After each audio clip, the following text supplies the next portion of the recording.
you for joining us for today's webinar, Advanced Reporting in Applied Epic. My name is Kelly Yulhorn, and I'm an agency consultant here at Kite Tech.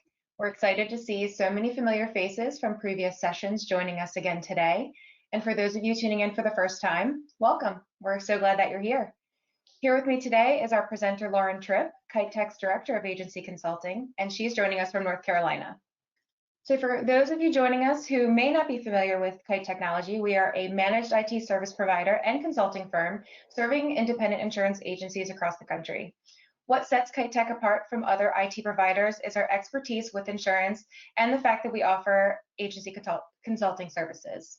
Many of our staff have previous backgrounds working in the insurance industry, giving us that extra insight on what agencies today need for operating at a high level. We find that most agencies underutilize Applied Epic and don't take advantage of time-saving features that it offers. Our consulting division helps agencies learn how to use Epic more efficiently so that they can get the most from their investment and improve your agency's performance. Kite Tech has been around for more than 28 years, and today we are proud to serve more than 3,000 end users across the United States. You can see our IT and consulting services here, and please feel free to reach out at any time throughout the webinar with any questions you may have. We will also add Lauren's Calendly link to the chat, so if you're interested in scheduling a complimentary consultation, please feel free to use that link to schedule some time on her calendar. And with that, I'm going to hand the presentation over to Lauren, and we will see you a bit later for questions. Lauren, it's all yours. Thanks, Kelly. Thanks for the introduction. My name is Lauren Tripp. I am Director of Agency Consulting here at Kite Technology Group. You may have seen some of our other webinars. If so, you know that we like to share our knowledge with agencies across the country via Applied Client Network and Applied Net too. We also like to join those meetings and share and learn. In our consulting division, we do offer a lot of services for optimizing Epic. So we look for ways to help you create some efficiencies in your agencies. We also assist agencies that are migrating to Applied Epic. So if you are on a system that is AMS 360, Applied TAM, any of those products, we assist with the migration process as well. We also like to do employee training, assist on standardizing workflows. We do some auditing and some accounting work too. So lots of different services that we provide here at Kite Technology Group for consulting. So with that being said, I want to go ahead and jump into our presentation today because we have a lot of information to cover. So I am going to flip on over and let's talk about what our objectives are for this webinar today. So of course, we're going to go over kind of the basics. If you had joined our last session on the basics of reporting in Applied Epic, you may have seen some of those. So we'll just do that briefly. I'm also going to talk about how to use the marketing feature in Epic. We're going to talk a little bit about why you're not getting good reports. That's a question that I get from a lot of agencies. And we're also going to go over how to use one report for multiple purposes. So there's a lot of reports that are available to you. You can modify them and make them your own so that they have more than just one purpose. And then, of course, we'll talk a little bit about reports that you can use to audit and manage your agency, some of those variations of reports that you can create on your own. So a little bit of audience participation for this webinar today. I want to actually ask everyone to share what your current comfort level is with Applied Epic reports. So if you will, just take a minute to select your option there. We've got kind of a novice, and we have the intermediate, and then maybe the advanced level. So just give me an idea of what your thoughts are there. All right, so I'm going to go ahead and close that poll. It looks like we have about half of our group today, a little over half, is at that intermediate level. So that's great to know. Hopefully you'll be able to get a lot of good knowledge from this training today. A couple of folks on the opposite ends as well. So again, hope you get a lot of added value to your reports knowledge today. Thank you so much for participating in that. So without further ado, let's hit the basics. So what are the basics of reports in Epic? You've got your My Reports section, your main reports, criteria and layout, and then I'm going to hit on some best practices for you. So what's the My Report section? Of course, this is the area where you put your own list of customized reports. Make sure that you label each report specifically to show what that report is. So as we go through some of these reports today, I'll give you an idea of, like I said, how you can use one report for multiple purposes. When you do that, be sure to label those reports so that you know what they are. You can also add a description in the comments of that report as well. So in doing that, that helps you if you created a report a while back and you don't really know what you did it for, you have that kind of indication to, here's how I use this report, or here's what I use it for. Your main report section, I just want to point out here that these are all your default reports that are provided by Applied. So this is where anything that Epic gives to you is going to be housed. You can run reports from these sections, but we generally recommend that you leave the reports that are the default as the default options and settings. You can actually right-click on the reports or click actions and revert those reports to the default settings. But really you want to keep a clean copy in there and then just copy things over to your My Reports so that you can modify them and customize them for your agency. A good best practice for this though, excuse me, is to copy that custom report back to your main report section for future use and access. So for example, I might create expiration reports for all the account managers in the agency, and I have those scheduled to go out on a regular basis. Well, what happens when I have a new account manager? I'm going to need to create an expiration report for them as well. If that report is only in my reports, then no one else can access and schedule that to run. So if I put a copy back in the main reports section, then anybody else in the agency that has reports access could then modify that report and schedule it out in their My Reports as well. So putting a copy back in your My Reports is a good way to just share that information so that you're not the only person that has access to your report. You want to share that so that you can delegate out occasionally. All right, so also criteria and layout, just some basics on here. Criteria, keep in mind, is the way you filter the information that you want to appear on the report. This is where you say, I only want this information for this specific time frame or for a specific CSR. This is how you filter the information. Keep that in mind for the criteria. That goes hand in hand though with your layout, and layout is where you can actually sort that information.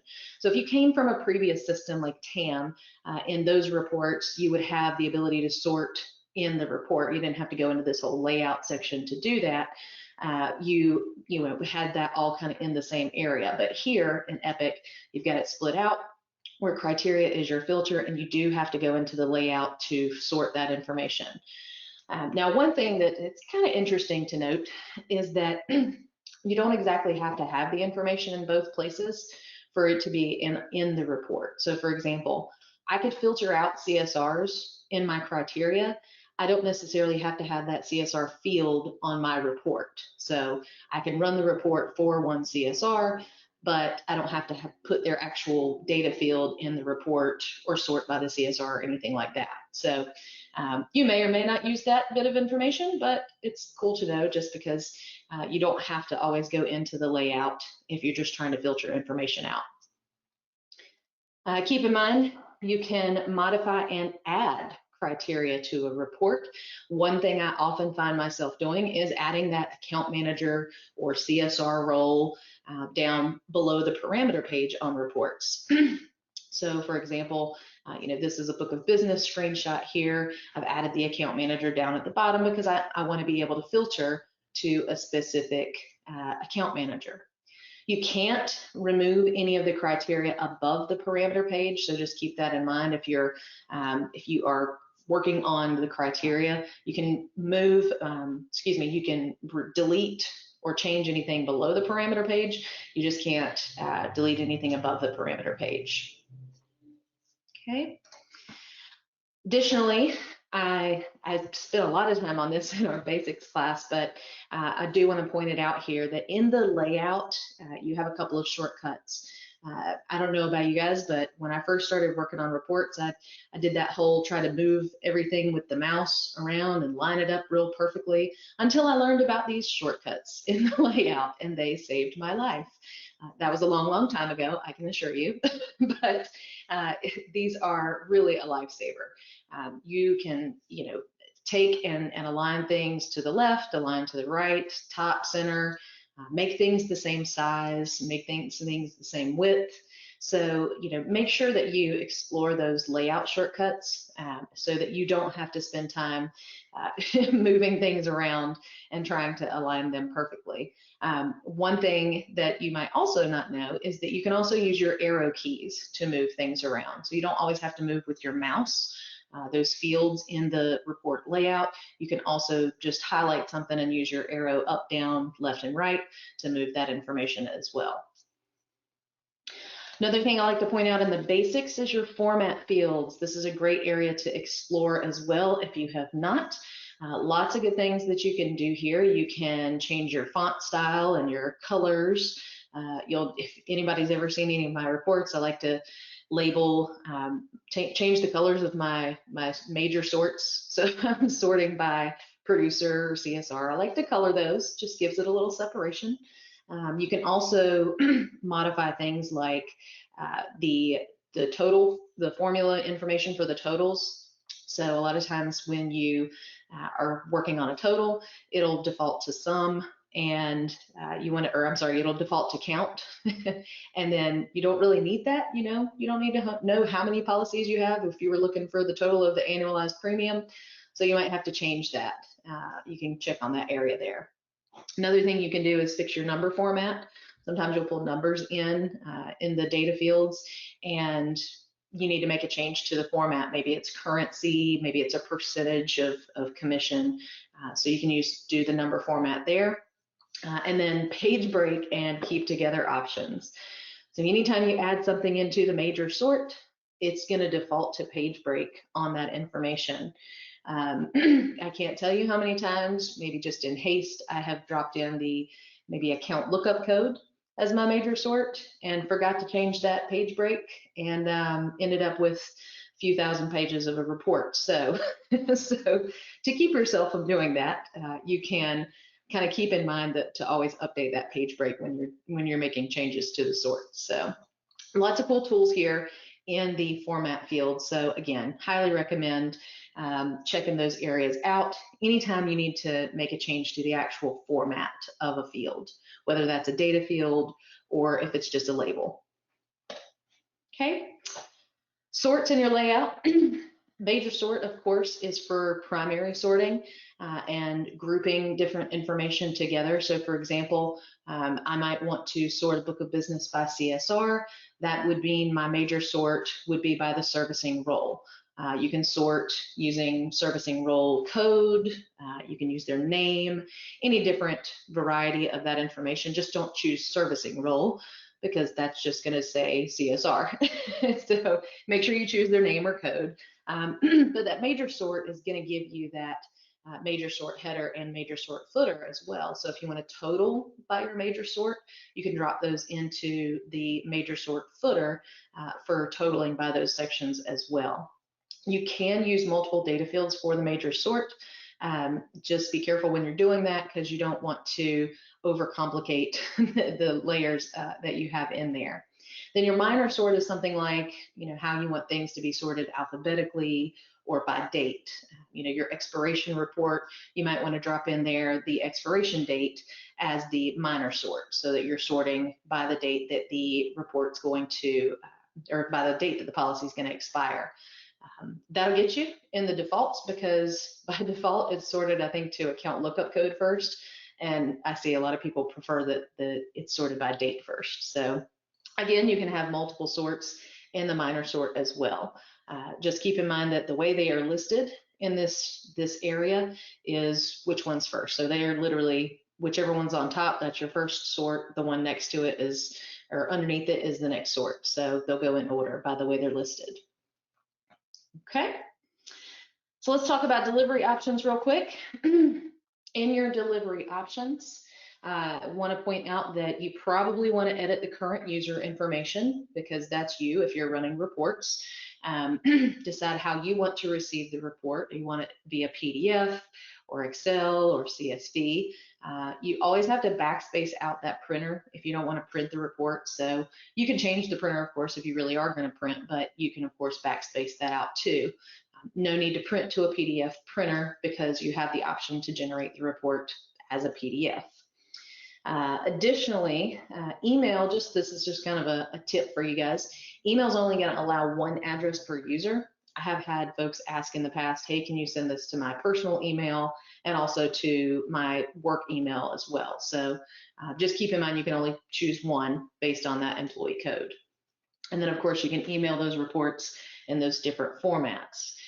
If you just want the report for yourself right now, you can click the Save As option and save it directly to your computer.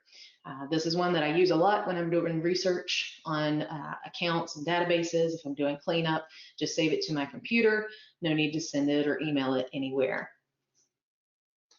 Okay, there's just a quick screenshot of those options. Remember to choose the notify only option if you are delivering reports. So if you're scheduling those out to other people and you don't need a copy, you would select the notify only option for yourself. Speaking of scheduling reports, I highly recommend scheduling any type of report that you're going to run on a regular basis. It saves you a lot of time, and it's going to be something that just happens automatically. You don't have to worry about it. Nobody's asking you for reports because it's just coming to them automatically. I generally recommend schedule your reports a few minutes apart. So if you're sending them, expiration reports once a month and things like that, then you can schedule those overnight. And then, of course, make sure you label well. I will probably say this a few more times in our training, but make sure you label those reports so that you can differentiate them, not just in your My Reports, but also in job management. So when you go to look and see what reports are scheduled, you've got a good idea there. And then make sure you cancel and purge any reports that are scheduled before you make a change to them. If you don't cancel and purge, and you just go into your report and make a change and say, okay, I fixed the report, I'm going to send it to you, schedule it back out, what's going to happen is some duplication. So you're going to end up sending the same report multiple times, but it'll just be different versions. So make sure that you go into job management, cancel and purge those previous versions before you schedule the new one out. And remember, you've got additional options for delivery. You can always copy reports over to other users' My Reports for them to run on their own. Obviously, they've got to have access to reports to do that. So do make sure that they have access to that. And you can give specific access just to My Reports. You can also deliver as quick view, but keep in mind that those reports are based on a system date plus or minus a number of days, and they are real time. So if I click the button to run that report right now, it's going to run, based on today's date plus 90 days if it's set up for 90 days. If it's, set up for 30 days, it's going to set based on today plus 30 days. So if you want a snapshot of right now, that's fine. But if you need a snapshot of a certain point in time, that's what you want to have those scheduled reports for, because you capture that data at that time, which it could very well change from the 1st of the month to the 15th of the month. Okay, before I go forward, I see a question. Can we review how to add a minor or major sort? Absolutely. So let me jump over into reports real quick. We'll take this expiration report right here. I'm going to open this up. And let's go into the layout. So maybe I want to make some changes to that major and minor sort.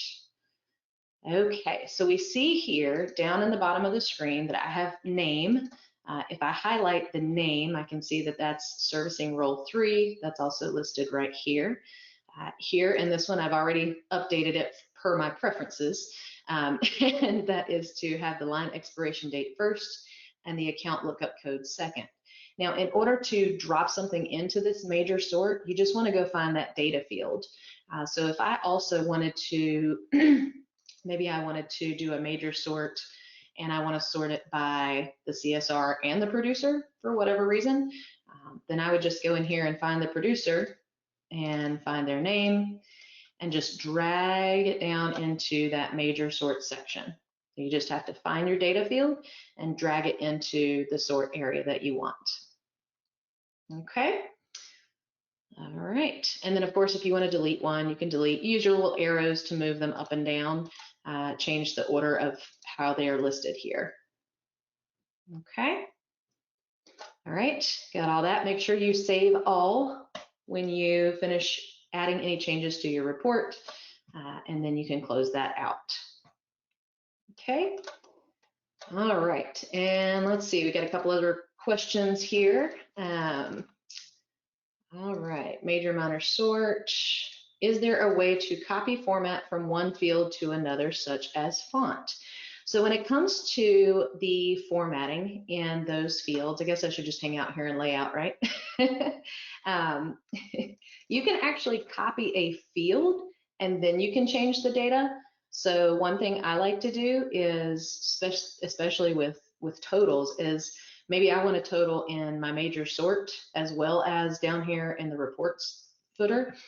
So you can just copy that field, paste it here. It's holding the same format, right? So let's highlight there, highlight this, put them all over to the right-hand side. Now I've got the same exact information in both of them. I'll get a total now by the servicing role 1, and all of that formatting is there. So you can copy the whole field, and then if you want to change a part of it, you come down here into your format field and you can modify the information in the data field. So if you wanted to change it from, total policy, well, this one's not a true total, sorry about that. If this was a true total, you could also come down here and change from annualized to estimated, for example. Okay. All right, let's see, a couple other questions. Are you able to add folders within your My Reports? Not at this time, I wish you were. That would be absolutely wonderful, but right now it's just sorted by alphabetical order or whatever the columns are in the My Reports section. Okay, cancel and purge. Question is, I have canceled scheduled jobs, but I have never used the purge option. What does that mean, and is it necessary? I will be completely honest with you. I have always done cancel and purge. That is the way Applied instructs you to do it. I believe the report will stay listed in your jobs, but it will no longer be scheduled. So I believe the purge takes the report completely out of your jobs, so that it's no longer in your list at all. So you want to get rid of it altogether. I could be wrong. That's just logic telling me. I would have to test it out to make sure, but I've always done the cancel and purge. Never done just the halfway there. All right. Can any report be printed in Excel? Yes, absolutely. However, do not try to print a summary in Excel. So if you try to generate a summary in Excel, it will not work. Those only work in PDF format. Okay. All right, I'm going to ask Kelly if she will continue to keep an eye out on the questions. Kelly, if you'll just do me a favor and mark some of those as answered. I'm going to go ahead and move into the next section, but I will get to some of your other questions here directly. Awesome questions, by the way. I wish I could be in person with you guys. I miss being able to answer questions on the fly like this. But we'll get to all of them, of course. And if there's anything that I can't get to by the end of our training today, I'll be happy to reach back out to you directly and just send you that information. All right, so let's jump into marketing real quick. This is kind of a basic, kind of not. This is actually more of a next level of reporting in Epic, something that I think is underutilized a lot of times by agencies, but it has recently I've had a lot of agencies recently that want to know more about how to automate some information out of their system to their clients. And marketing with reports is one of those ways that you can do that. So why would you market with reports? And keep in mind, marketing doesn't necessarily mean marketing. It could just be a correspondence of some sort that you need to send out to your client. But it's a good way to good thing to know what ways you might be able to use this. Okay, so first, use it to send out communication to a specific group of clients. So if you have something based on renewals that are coming up, Maybe you want to target a certain department, all of your commercial clients. You have those options. Keep in mind, this is going to be based on reports criteria. So think about your report criteria as what you'll use to generate a report to send information out for.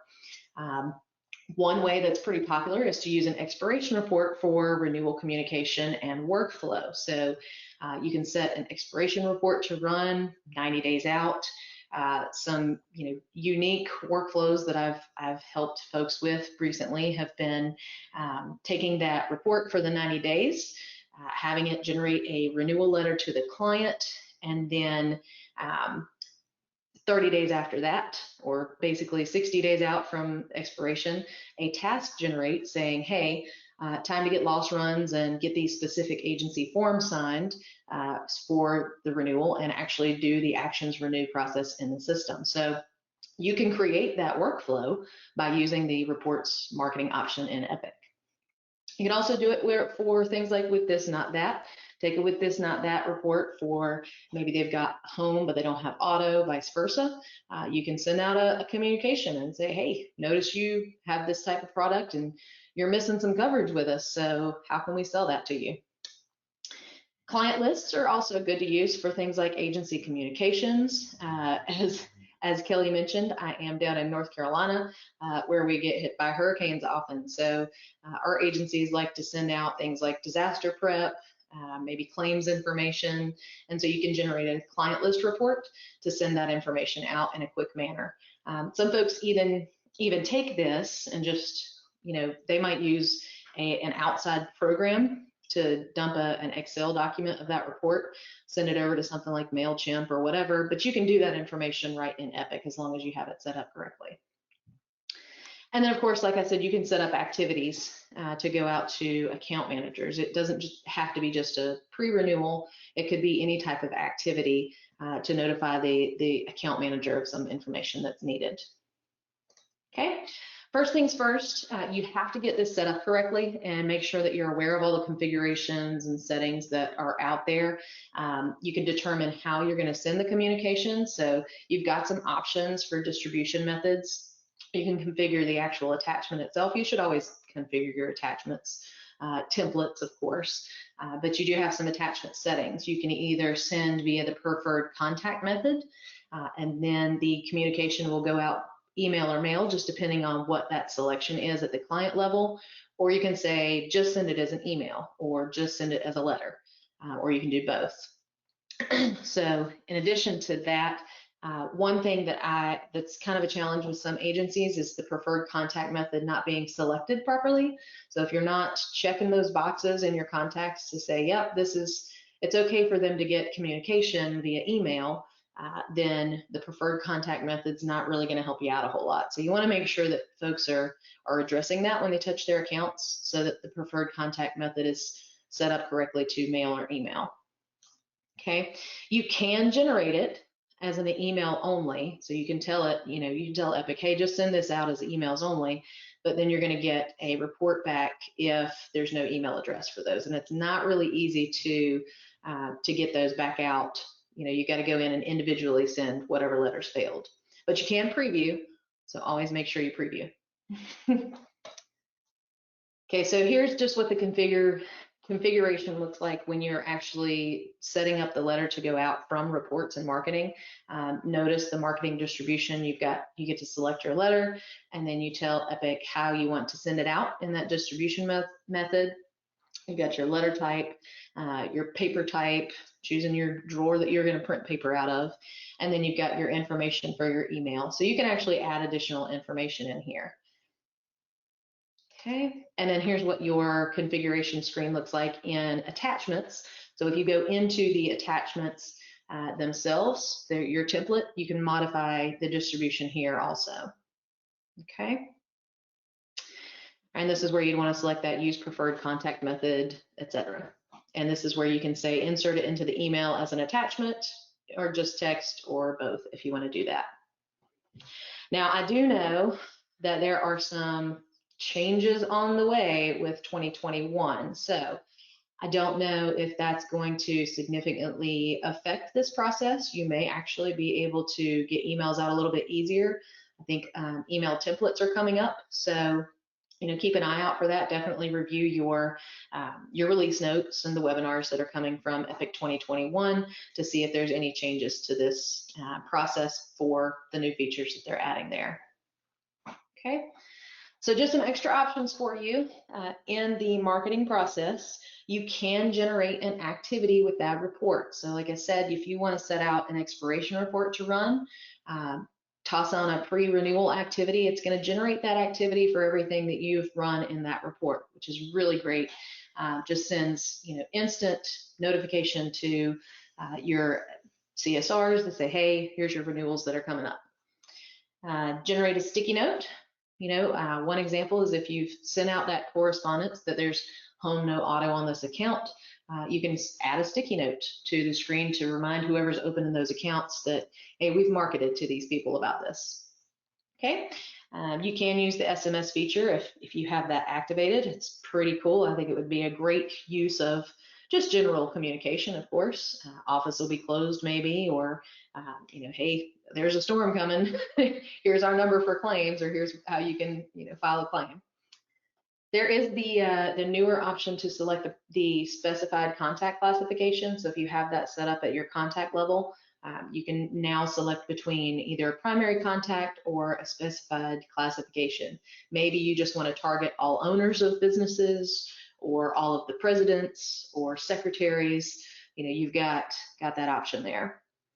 And then, of course, you can check the box to include do not market, especially for when it's generic information that you need to go out to your clients right away. The do not market is selected at the client level in your primary contact.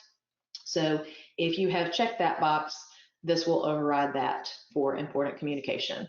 And of course, like I said, please make sure you preview and edit before you process. This is very highly recommended. Okay. All right, good deal. Kelly, I'm going to pause for a second. Do we have additional questions that need to be answered right now, or should we continue on? We do have a few, actually. The first one that I see is, can you send marketing email templates with links? Yes, you can. You would just include the link in the template, in your email template. Okay. And can you show how to print the report in Excel? Print, or let's see, where's that change? Show how to print in Excel. I'm assuming that means generate it in Excel. Let's see. So if I wanted to populate this report in Excel, I'd go over to delivery options. And on my notify only here, my current user, this would be me. I'm going to open that up and change it, get rid of that printer, save to disk, and select save as Excel workbook.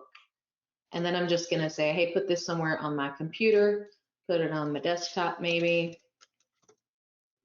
Okay, and expiration report. And I click finish. Now you can also do the email. If you want to email it to yourself as an Excel document, or email it to somebody else as an Excel, you can do that here also. I just don't have my email saved in here, so demo database. All right, what else do we have? And then while you're in this area, can you show us how to cancel and purge? Yes, definitely. So from the home screen, you got to go back home over into procedures. And from procedures, we're going to go into job management and jobs. And here it's going to default to status scheduled. You would click find. I don't have anything currently scheduled, but you have the options up in actions. So you would highlight the report and hit actions cancel. It'll say, okay, cancel. Then actions purge. Yep, okay, purge. And you can highlight multiple reports at one time, the same way you would in Excel. Use your shift key or your control key to cancel and purge multiple at one time. All right, good deal. All right, so shall we move on? Are we good? Do you have time for one more? Sure, let's go ahead. All right. I have generated reports into Excel, but if it is multiple pages, it skews the columns. Is that normal? You've generated into Excel, but if it's multiple pages, it skews the columns. I would say that there are a lot of nuances that happen when you pull stuff into Excel. For example, you can't get it to go into a particular order unless you spend hours and hours putting fields in one at a time. I haven't seen any issues with the columns. I normally have to do some reformatting when I generate something into Excel anyways. Might need to expand on that question a little bit, but yeah, it's not always pretty when it goes into Excel. Okay. Okay. Good deal. Thank you, Kelly. Now I'm going to ask for some more audience participation here. So our poll number 2 is, do you think that your current reports are accurate? So if everybody can toss in some answers to that question there. I am very happy to see that we have a good percentage of folks that say yes. 43% says yes.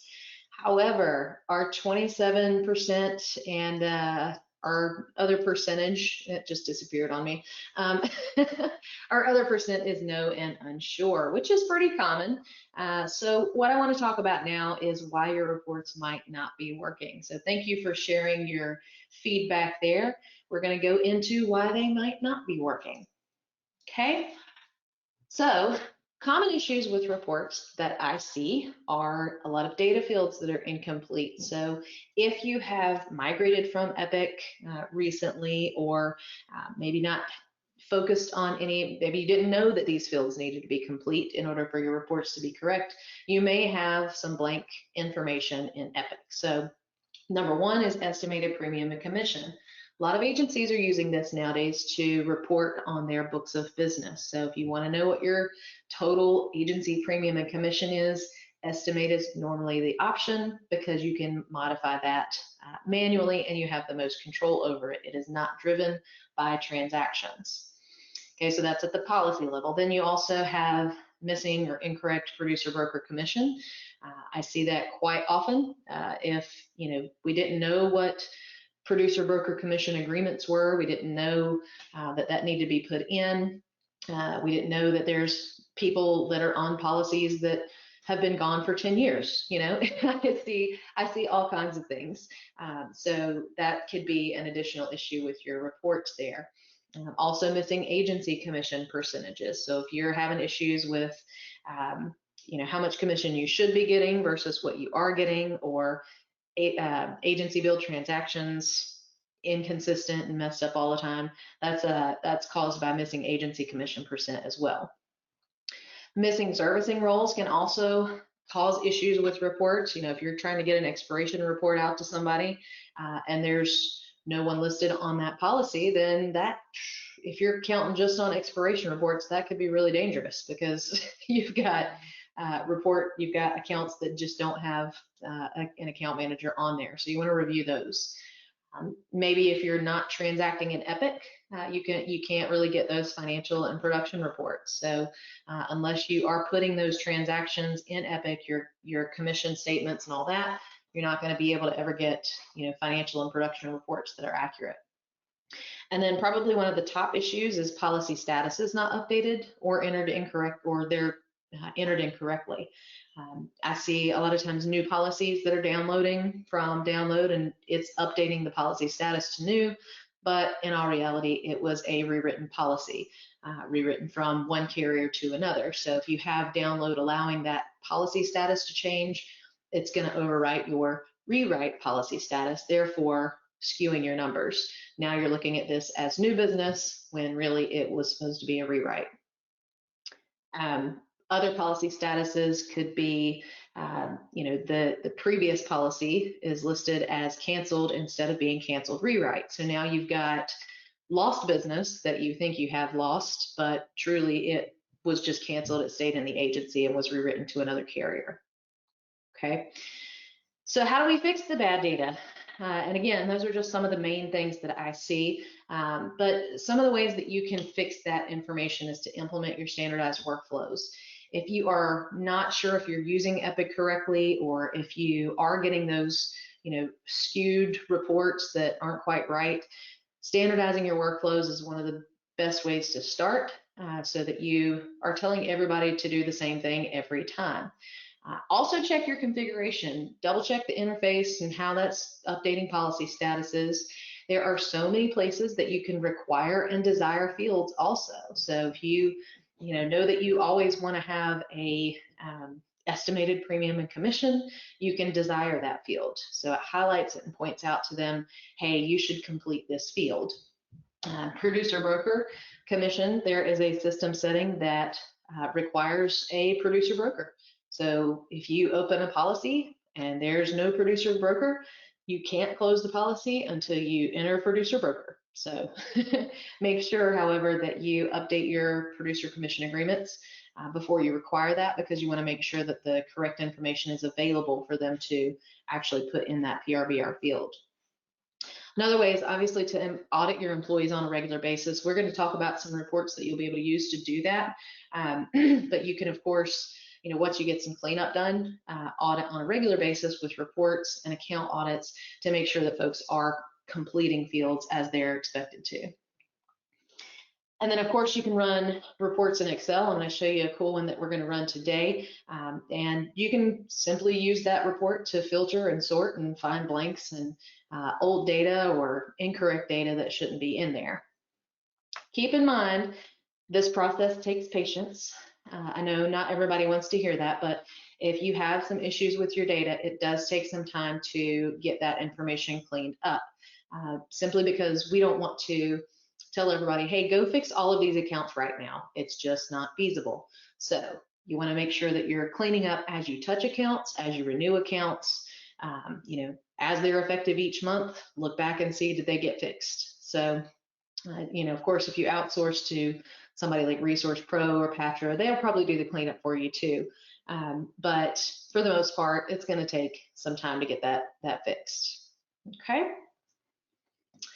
All right, let's jump on into the main report section. I did mention in our webinar that we were going to go over main reports in a little bit more detail. So it's important to understand what main reports you have available to you, okay? There are many reports that are canned reports that you don't even have to modify to use, or you can modify a little bit and then use them for several different reasons.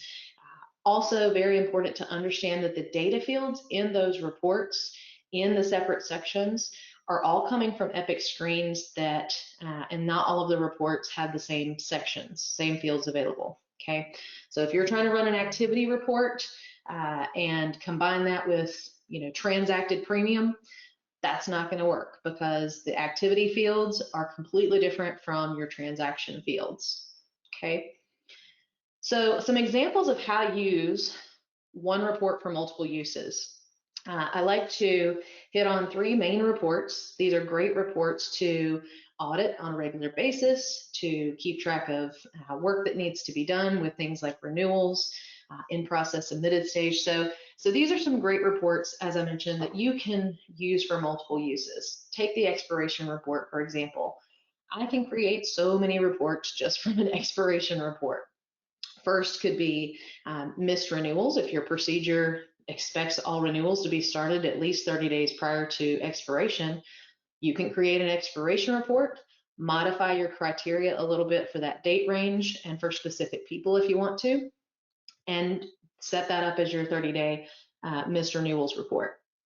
Same thing with the on fire report. I should have labeled that 10 days prior to expiration. If the policy hasn't been renewed, it's on fire. So you should probably get on that right away.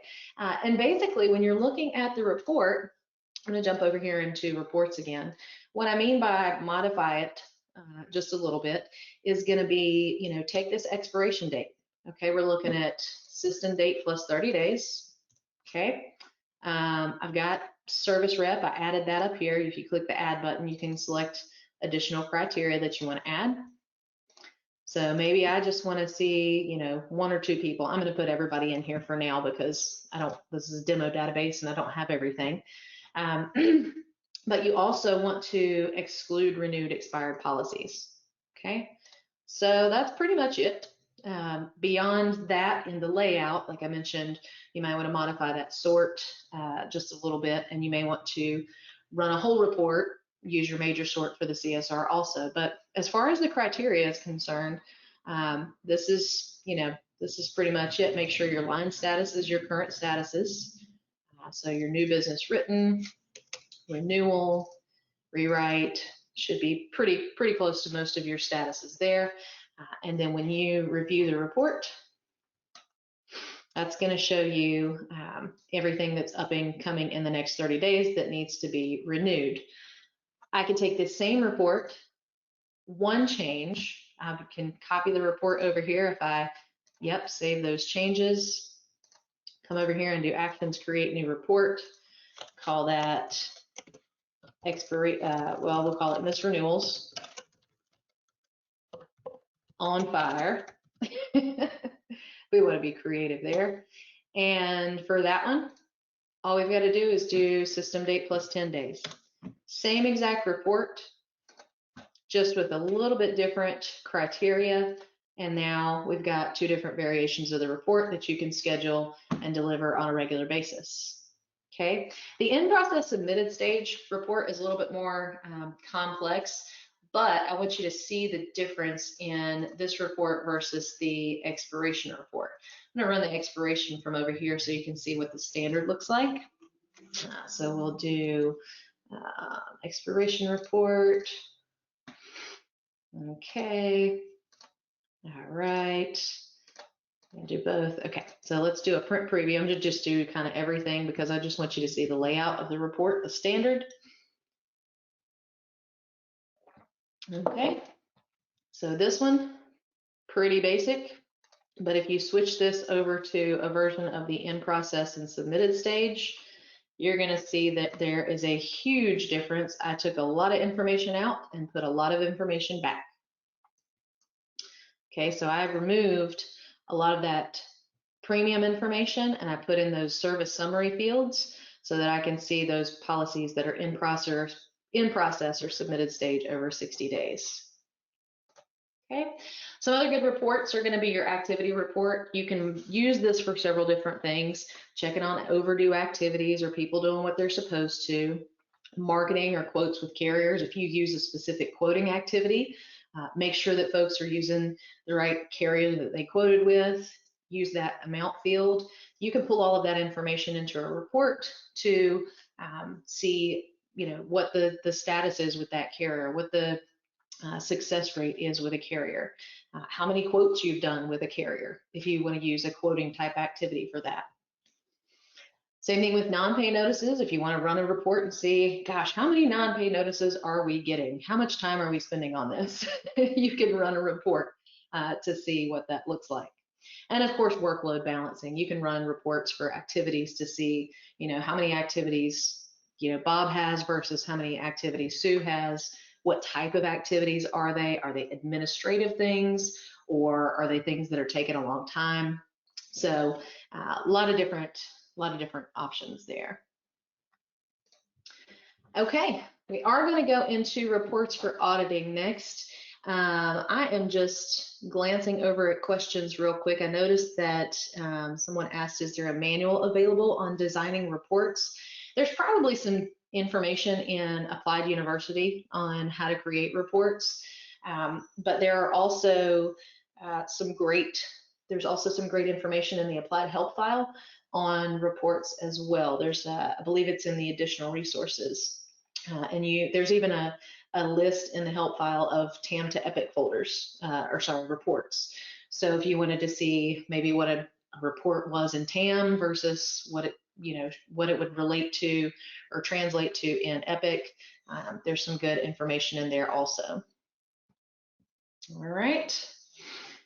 So let's get to the reports for auditing. I do have some good examples here for you. The book of business for data fields. This is one that I wanted to show you guys how to do real quick.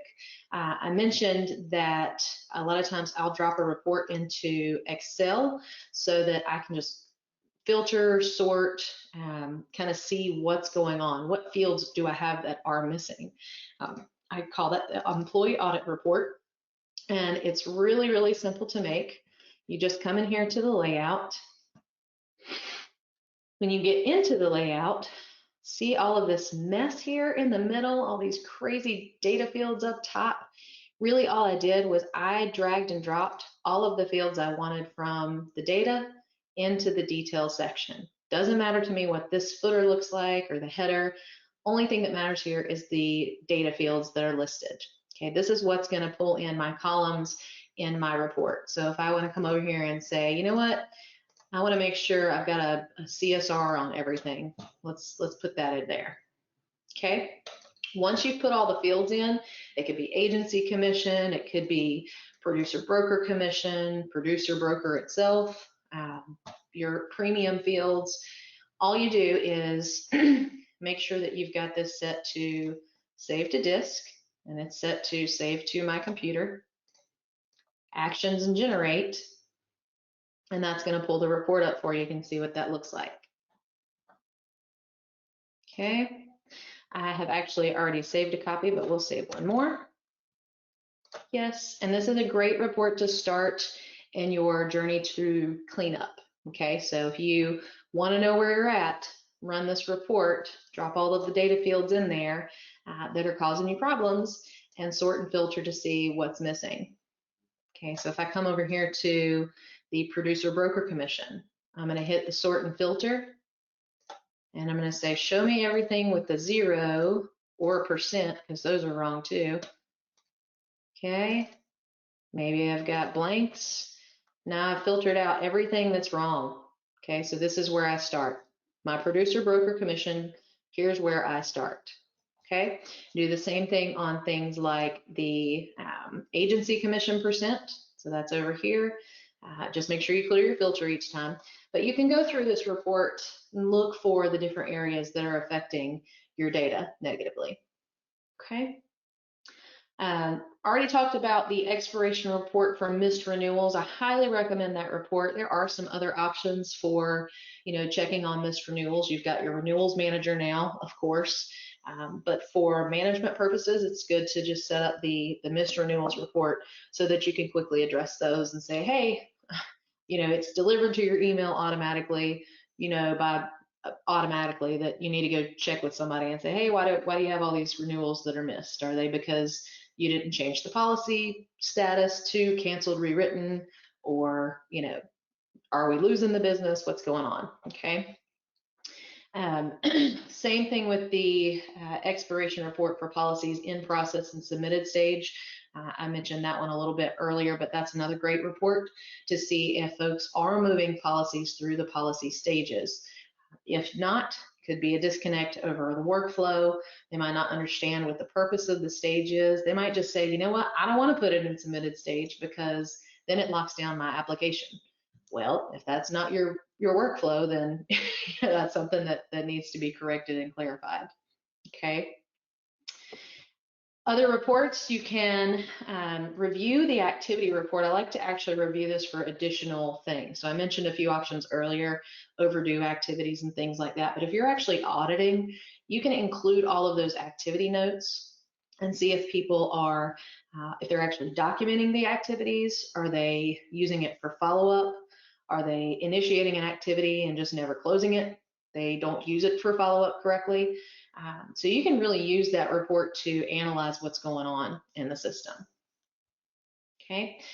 There's another really cool report called Verify Policy Commissions for Producer Broker Agreements. If you have questions about producer broker agreements, this is one of those fields that for whatever reason is not included on the book of business data. So you have to go in and actually run that report itself, but it will show you your current policies and if they have a producer broker commission agreement or if they just have a percentage listed on the policy. That is a canned report that you can run.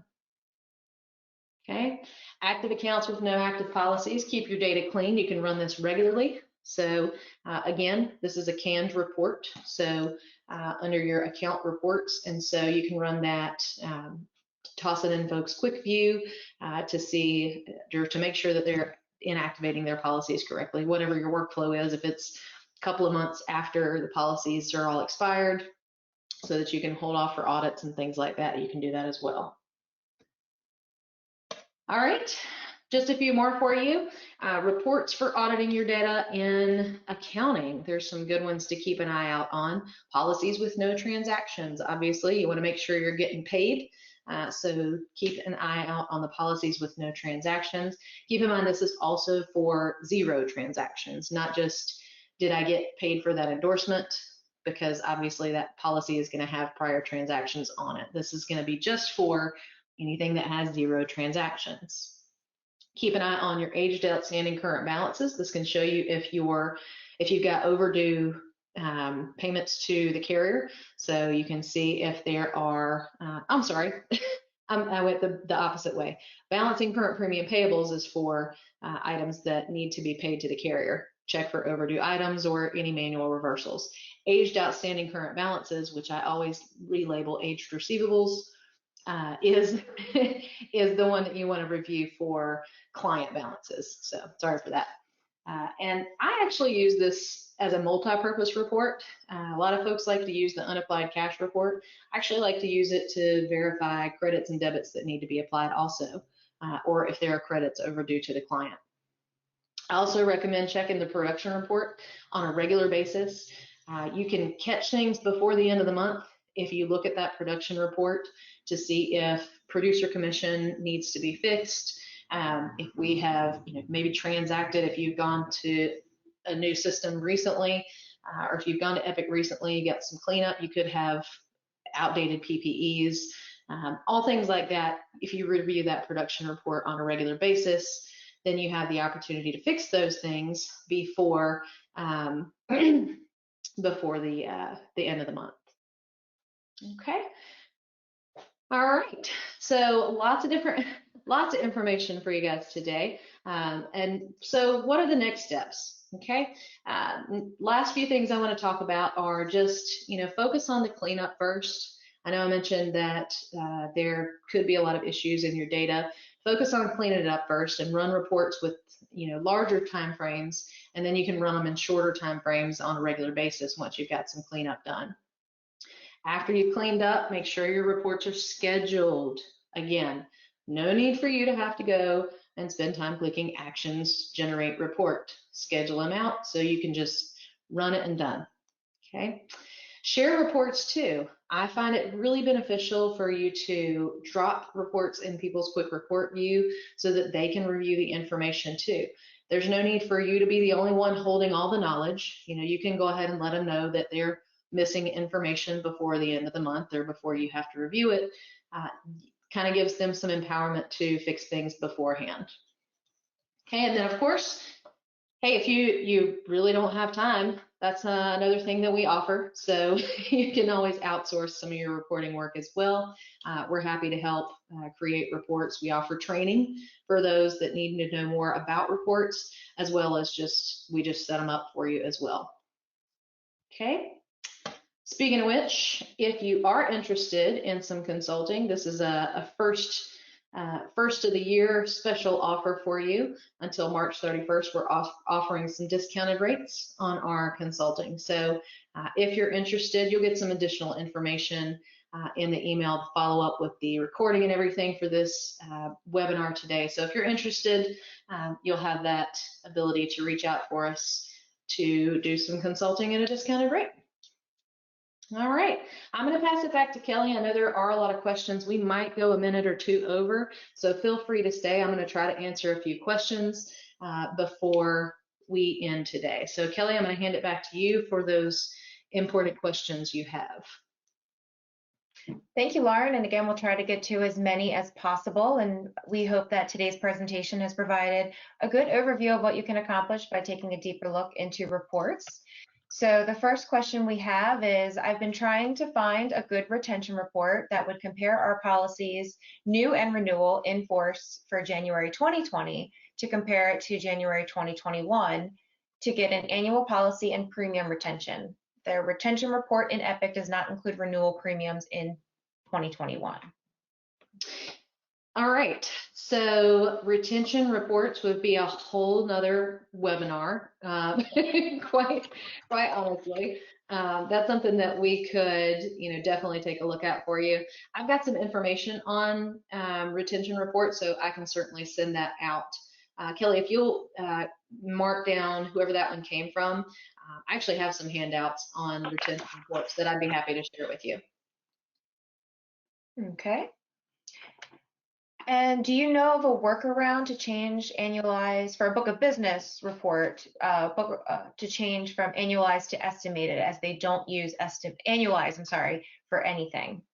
Yes, actually, that's a pretty quick and easy fix. So let's go back. Let me use that expiration report, for example. I think that one had annualized on it. And so when you want to swap these out, the best way to do it without a whole lot of, without having to change a whole lot of stuff, you can change just your label here. Just come down here to the bottom and, type in estimated over the annualized. Wouldn't it be great if that just magically changed everything? But it doesn't. So we'd have to come here and delete the annualized field, come back over to your expiration report and find the policy premium estimated. Okay, that's going to throw a header up there. It's kind of hiding behind page number. You have to delete it, but then you can highlight both of them, line them up by the left, probably want to make them the same width. Check your formatting over here too. This is one of those where you want to check the currency, make sure that it's set up as currency. Probably check your horizontal, put it over to the right. And so now you've got the header and also the data field. Now, this down here in some reports is actually a total field. So book of business is going to be your true total field. So you could just highlight this, come over here and change it from annualized to estimated. Since it's not a true total field, if you wanted a total for the expiration report, you'd come over here and insert a total, drop it in there, and then you can come down here, fix that format again. We want currency. Okay, and then come down here into your total field and select your policy estimated premium. Okay, and then remember I said check that total type. I'm going to make sure that that is sum. Okay, line those up again. Make them the same width if you want to. And then you can do the same thing here, but you would just copy it, paste it there, and now you've got the same total, but we've got it at the sort level, and we also have it at the report end level. Okay, great. And of course you can format, bold, change colors, whatever you want to do from there. But yeah, you just swap them out, delete one and add the other. Keep everything there, so that you can align it, but just delete and then add those back in. And that's all there is to it. Good question.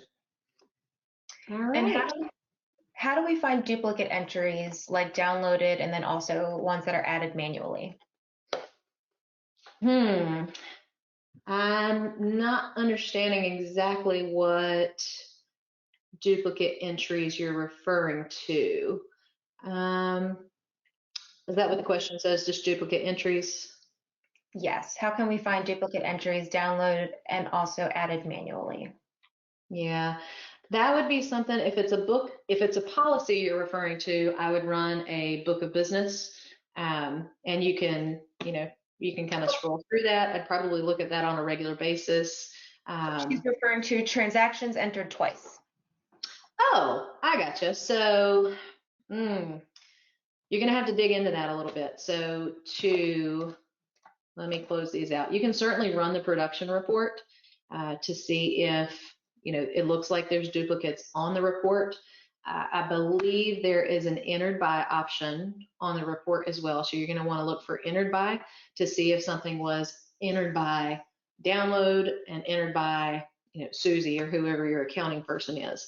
But you can also compare that in your general ledger. So if you go into the general ledger and look at your reconciliations and direct bill commissions, when you get those pulled up, the entered by will show download or it'll show a person. So if a commission statement was entered by download, then it'll be listed here and you'll see download.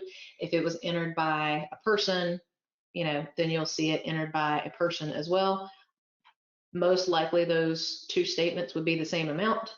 So you would know that you've got a duplicate statement entered in there. Good question. Great.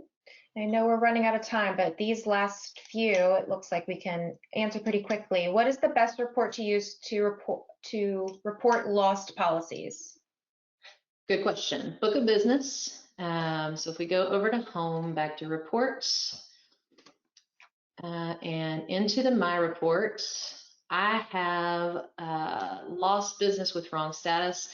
Really, this is just a book of business report. So you see over here on the right-hand side, book of business policy book. In the report itself, look at your date range. I've got this way off because I'm in demo data, so I like to pull in actual information. But your effective date could be all. Your expiration date, you're going to be looking at, probably last month. So you could do -1 month and -1 month, and that'll give you, the prior month. Ooh, -1, there we go. So that gives you the prior month, and then pull in your line status, which would be all of your cancellation statuses, except for whatever shows that it's still in the agency. So in this case, I wouldn't pull in cancel rewrite because that means it stayed with the agency. I would only pull in the policy statuses that truly mean the policy's canceled and they're no longer with the agency. I have even seen some folks add that additional detail in the description of their policy statuses for things like the rewrites or non-renewals that say cancel rewrite stayed with agency, cancel, rewrite lost business completely, or whatever the case is. So, but that's essentially what you'll do. Look at insured, your expiration month last month, canceled policy status. Obviously, they were active and contracted at the time. And then when you run that, it's going to give you your lost business policies. Of course, you can go into the layout and sort, filter, however you want to do that. Great. Well, it looks like that's all the time we have for questions today, but if we didn't get to yours or if you have additional ones that come up, please feel free to reach out to us at consult@kitetechgroup.com. And again, thank you, Lauren, for a great presentation, and thank you to everyone who joined us today. We hope that today's content has been helpful and has helped you get a bit more adventurous with your reports in Epic. If you would like to learn more about Kite Tech's IT and consulting services, please feel free to reach out using any of the ways listed here, and we would be happy to set up a complimentary consultation to talk with you about your technology or consulting needs. As mentioned earlier, you will receive a follow-up email that will include today's recording in a few days. And just a reminder to please take a minute to complete our survey. We would really appreciate your feedback. Thank you again for spending time with us today, and we hope you enjoy the rest of your day. Thank you, guys. Have a great day.